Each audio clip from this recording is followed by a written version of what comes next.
ఇద్దరు ఎలా ఉండేవారు సార్? అమ్మా నాన్న ఒకరితో ఒకరు ఎలా ఉండేవారు? బాగుండేవారు. మా అమ్మ ఆదర్శ గృహిణం, లేకపోతే ఈ సతీ సావిత్రి టైప్ అనమాట. ఆయనే దేవుడు ఆవిడికి. సర్వస్వం. సర్వస్వం. ఆయన ఏది చెప్పినా. అన్ని సంవత్సరాలు ఆవిడ కుటుంబాన్ని, ఆ భారాన్ని ఆవిడే మోసినట్టు మనం అనుకో. 30 years మోసి ఒక స్టేజ్కి తీసుకొచ్చింది ఫ్యామిలీ. ఇప్పుడు నేను చెప్తున్నాక లాస్ట్లో మనకి ఎదురు డబ్బులు ఇచ్చి వెళ్ళిపోయేటప్పుడు కూడా ఆవిడ ఏంటంటే పాపం ఈ జబ్ చేసి బ్యాడ్గా ఉన్నప్పుడు కూడా నాకు 70 ఏళ్ళు దాటిపోయినాయి అప్పటికి, ఆవిడకి 90 ఏళ్ళు దాటిపోయినాయి. రోజు చెప్పేది, నువ్వేంట్రా ఇంకా సెటిల్ అవ్వలేదు, నేను ఇవ్వలేదు డబ్బులు, నేను అది ఇవ్వలేదు, ఇది నువ్వు ఇచ్చేది నువ్వు శుభ్రంగా ఉండు, నువ్వు బాగుంటే చాలు, నేను బాగున్నాను, నువ్వేం బాగాలేదు అంటుంది. ఆవిడికి సాటిస్ఫాక్షన్ వచ్చేది రాలా నేను బాగున్నానని. అని ఆవిడకి అనిపించాల. సో కారు లేదు నీకు అంటుంది. ఎవరో అప్పుడు బలవంతం కారు ఒకటి కొని తీసుకెళ్ళి కారు కొన్నాను చూపించారు. ఎక్క అప్పు చేసి ఉంటావులే అంటాం. సో ఆవిడ పరిస్థితి అది. ఆవిడకి ఎంతసేపు నేను అది సెటిల్ అవ్వలేదు. ఆయన మా అన్నయ్య ముందే పోయారు కదా, ఆయన అట్లా పోయాడు, నువ్వు ఇట్ట అయిపోయావు, ఫ్యామిలీ సరిగ్గా సెటిల్ అవ్వలేదని ఆవిడ బెంగెట్టుకున్నాను.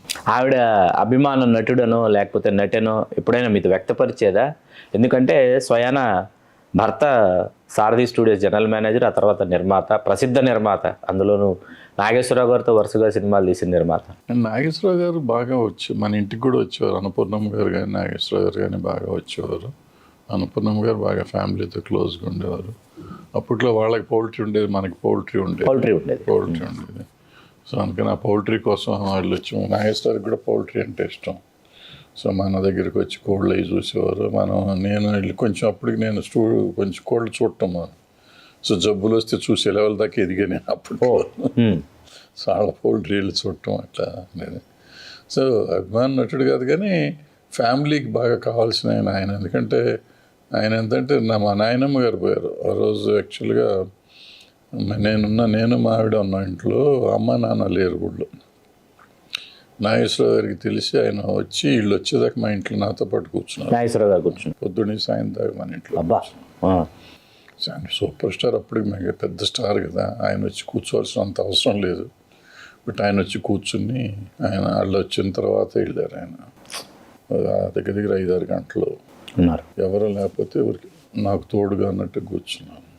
సో అట్లా నాగేశ్వరరావు గారు అంత రిలేషన్షిప్ మెయింటైన్ చేసేవారు. తర్వాత ఇక మిగిలిన వాళ్ళంతా సావిత్రి గారు, వాళ్ళంతా సూర్యకాంతమ్మ గారు, సావిత్రి గారు నా అమ్మకి బాగా ఆప్తులు, బాగా ఇష్టంగా. వాళ్ళిద్దరు వస్తే వదిన అనుకుంటే ఇక్కడే తిరుగుతూ ఉండేవారు. వాళ్ళు వస్తే ఇక్కడే ఉండేవారు. మన ఇంట్లో ఉండేవారు కాదు కానీ బట్ మన ఆల్మోస్ట్ రోజు ఊళ్ళో ఉంటే రోజు వచ్చి వెళ్తూ ఉండేవారు. తర్వాత మామూలు వాణిశ్రీ గారు వాళ్ళు మామూలు కానీ, బట్ సావిత్రి గారును సూర్యకాంతమ్మ గారు బాగా ఎక్కువగా ఉండేది. Please do subscribe to Telugu రాజ్యం ఛానల్.